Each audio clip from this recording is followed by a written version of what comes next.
الرجيم بسم الله الرحمن الرحيم قال المؤلف والمصنف رحمه الله تعالى ونفعنا بعلمه. Telah berkata pengarang kitab rahimallahu ta'ala, semoga kita mendapat ilmu dari beliau. Ma ma'na al-ilma wa ma daliluhu. Apa makna sifat Allah ilmu dan mana dalilnya? Maknahu bermula makna Allah mempunyai sifat ilmu, ma'rifatul madhi wal hadira wal mustaqbal, bahwa Allah mengetahui yang telah lalu dan mengetahui yang sedang terjadi, dan Allah mengetahui apa-apa yang akan terjadi.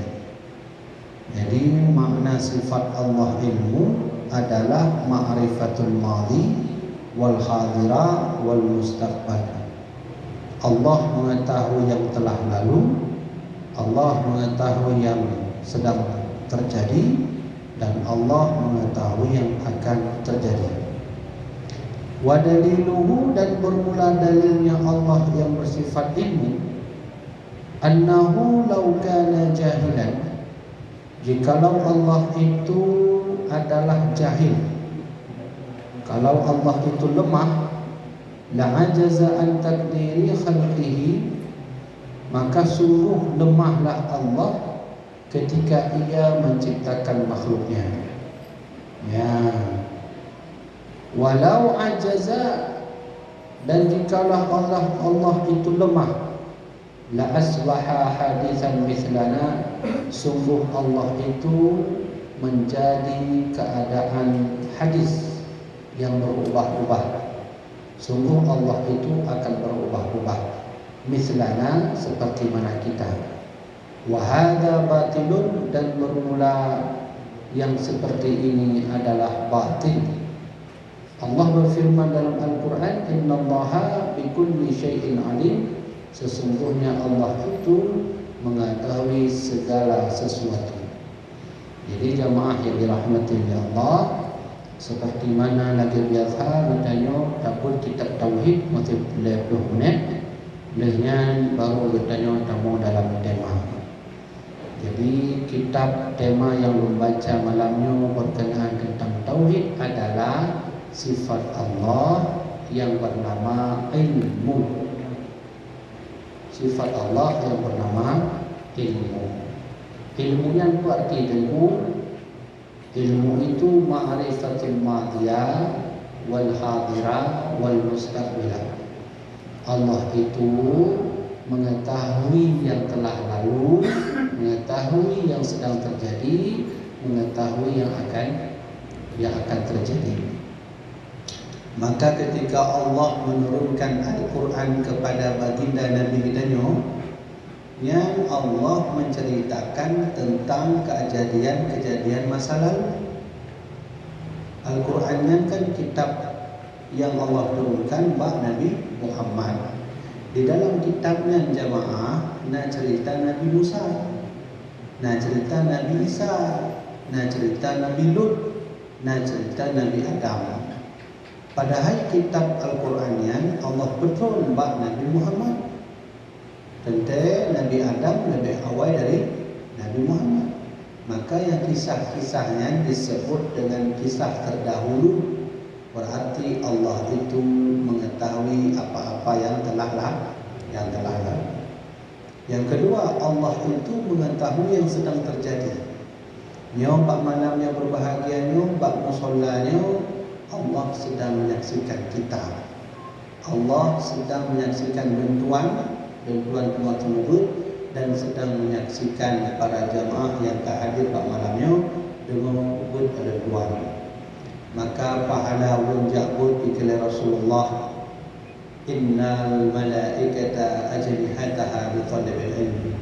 Urang yang jabutnya iklan Nabi Muhammad, na sabuh malaikat bijak pada tempat tanya ajnihataha li talabil ilmi, dia menyebarkan sayap. Ya, bak malamnya karena malaikat bak tempat tanya. Ajlihataha li talibil ilmi, malaikat itu membuka sayap. Untuk buka sayap buku untuk memelihara gedanya daripada bala dan bencana. Jadi ayah sebab gampang gedanya jauh dari bala karena nak ilmi. Ya sebab gampang gedanya hana bala dan karena nak ilmi. Maka anugerah baik tak bagi kita mulanya ulama bak lampung dia. Mulanya ulama tajak punya insya-Allah ajlihataha li talabil ilmi, malaikat membuka sayap. Kan? Kemudian wal mustaqbal, Allah itu mengetahui yang akan terjadi. Contoh sebentar lagi kita akan melalui hari kiamat. Hari kiamat kubra, hari kiamat besar, dan itu hanya Allah yang tahu. Tunggu. Dalilnya apa dulu? Dalil ilmu.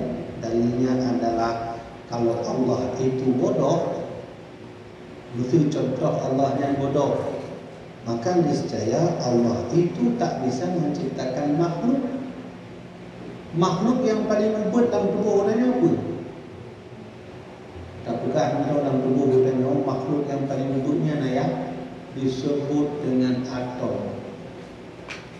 Dalam bahasa kimia atomnya, di dalam atomnya dalam makhluk Allah yang paling lembut yang disebut dengan neutron, elektron. Kamu dapat ngomong punya hanya ke bahasa kimia ya. Ini dalam jamaahnya nama FK, nama FK-nya dan nombornya. Ya. Okey dulu. Yang paling lembut ayat-ayat nama makhluk Allah dalam tubuh badannya disebut dengan sel darah merah.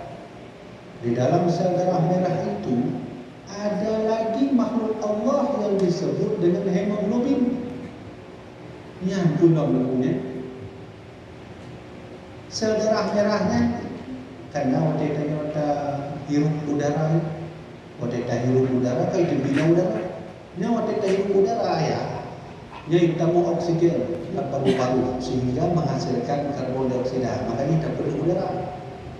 Tapi konnya yang kena Tuan sampaikan, waktu kita hirup udara, ini diproses oleh paru-paru. Yang proses itu ada makhluk Allah bernama hemoglobin. Hemoglobin itulah pemompa udara atau oksigen menjadi karbon dioksida. Oh, canggih dan makhluk Allah dalam tubuh. Paru-paru makhluk Allah, jantung makhluk Allah pula. Jantungnya betul ayah hino ka umur 80 tu. Jantungnya hantam piu hi hana laki jin bang laki mah bang laki jin piu tiap orang aja. Hana tetap jantungnya terus berdetak sampai kita meninggal. Itulah mesin ciptaan Allah. Yang kena Tuhan sampaikan, kalau Allah itu lemah, maka Allah tak bisa menciptakan jantung. Lalu mana firman bahwa Allah itu mengetahui segala-galanya? Allah berfirman dalam Al-Quran, Innallaha bikulli syai'in alim. Sesungguhnya Allah itu maha mengetahui akan segala sesuatu. Ayat-ayat jamaah yang dirahmati oleh Allah, dalam musholla ini kita sedang menuntut ilmu. Allah sedang melihat saya mengajar, Allah sedang melihat jamaah mendengarkan pengajaran agama. Nah, maka oleh karena itu kata habis itu benar-benar. Cok kesimpulan. Apa kesimpulan kita mengaji sifat Allah ini? Jangan pernah bermain-main dengan Allah, karena Allah tahu segala-galanya. Dia tahu yang akan datang, Dia tahu yang sedang terjadi, Dia tahu yang telah lalu. Maka jangan pernah bermain-main dengan Allah Subhanahu wa taala. Itu benar apanya? Tapi nak pun detek tak ada. Nak tu datang buat demo. Ya, apanya?